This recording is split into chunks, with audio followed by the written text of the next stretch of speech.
I am trying to be better. Do not make me let you down. Magneto's new costume in X-Men 97 isn't just a fashion choice. It's a window into the show's narrative. As the master of magnetism, he's always been a force to be reckoned with. But his updated look hints at deeper layers to the story. From the sleek design to the symbolic colors, every element speaks volume about the character's secret objectives. What's the significance behind Magneto's costume in X-Men 97? Without further ado, let me welcome you to the Fighterverse.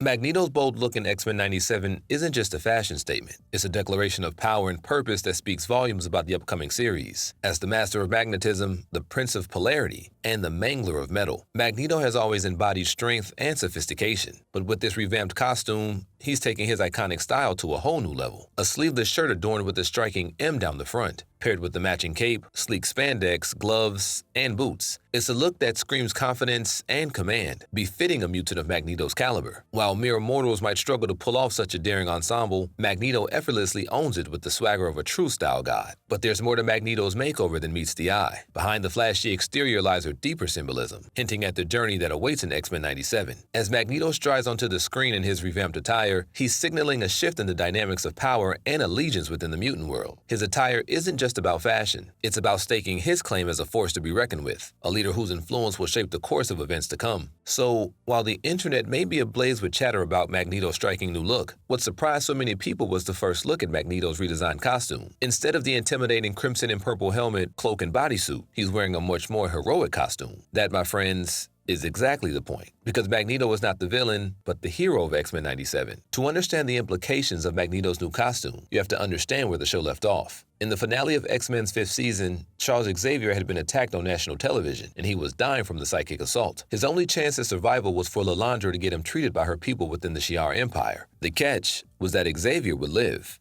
but only if he remained with the Shi'ar. The ending left the X-Men without their namesake and leader. In the episode's closing scene, we see them standing alongside Magneto, who had come to see his old friend. It left fans with no closure until now. Marvel announced that X-Men 97 was already getting a second season, which is meant to feel like season 6 and 7 of the 1992 original. It'll pick up where X-Men the Animated Series left off, with Magneto standing with the X-Men, and that is why he has a new costume. With Xavier clinging to life in space and the X-Men turning to Magneto, this is the perfect costume for Eric Lehnsherr. Created by the legendary artist John Romita Jr., Magneto first wore the suit in 1985's Uncanny X-Men number 200. At this time, Claremont took the villain on a new route by having him join the X-Men and soon thereafter assuming the role of headmaster at Xavier's School of Gifted Youngsters. To commemorate the occasion, he sported a new look that showed off his ripped arms and an excessively large letter M on the chest. The ensemble is complete with evening gloves that were fashionable for the time. It wasn't the happiest of occasions. At the same time that he rocked a new look, he was being captured by Freedom Force. The government-sponsored villains had apprehended Magneto and thus began the trial of Magneto. This was all foretold in Marvel Comics last year, when the editorial staff dusted off the concept for another round of the trial of Magneto, who was accused of murdering Scarlet Witch in an unforgettable story. As the 85 story goes, Magneto's heroic ascent began with Secret Wars. When the Beyonder abducted the heroes and villains of Earth 616, the all-powerful cosmic god sorted his living action figures into two piles. Heroes and villains, naturally. It was a revelatory moment of Magneto, as he was placed with the heroes because the Beyonder saw that M's goals were selfless, since he wanted to protect mutant kind. When they all returned to Earth, it made Magneto rethink his choices. In the end, he joined the X-Men and became the school's headmaster. That's when he got a new suit to mark the change in character.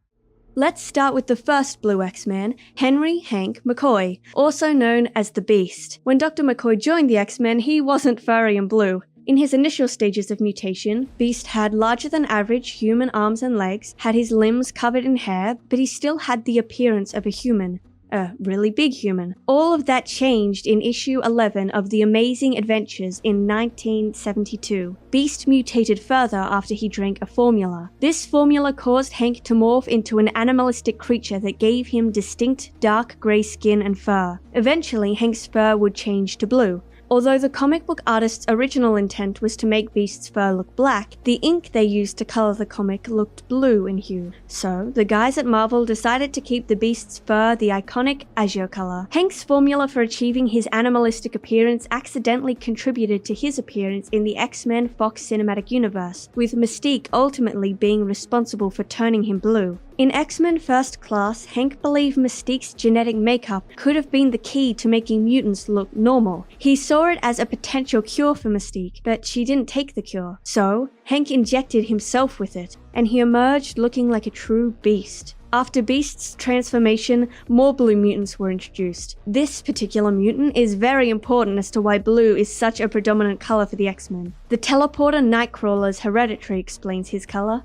Writer Scott Lobdell proved Nightcrawler was Mystique's son in X-Men Unlimited issue 4, although the original plan was to reveal Mystique as Nightcrawler's father and Destiny as Nightcrawler's mother. Blue is rarely found on living creatures that aren't aquatic. Blue is also one of only 2 colors not found in human skin tone. Jack Kirby used blue as a visual shorthand for non-human characters to make them stand out visually, communicate their inhuman nature to the reader.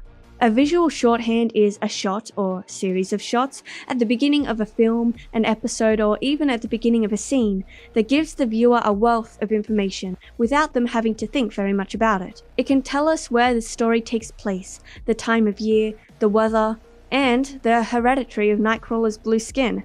In the comics, Nightcrawler is the son of Mystique and Azazel, the latter of whom is a demonic warlord. Nightcrawler inherited his father's demonic look, and Mystique passed down her blue skin to him. Intriguingly, Nightcrawler's mother's skin is blue. Born Raven Darkholme, Mystique is a shapeshifter. She can look like anyone she wants to, which is quite practical in stealthy situations. Her natural blue form makes her stand out from most of the Brotherhood of Mutants. As for why Mystique is blue, it is simply narrowed down to her genetics. Very little is known about her past in the comics, so it's unclear if Mystique's parents were humans or mutants, though in the movies it was implied that they were human and that they tried to kill her. Either way, she was born blue, and her shape-shifting abilities awakened when she was a preteen. She's a character who fights for a world where she doesn't have to hide her true self, to live a normal life. Mystique also ages slower than humans and most mutants, so she has plenty of time to fight for mutant equality, or superiority,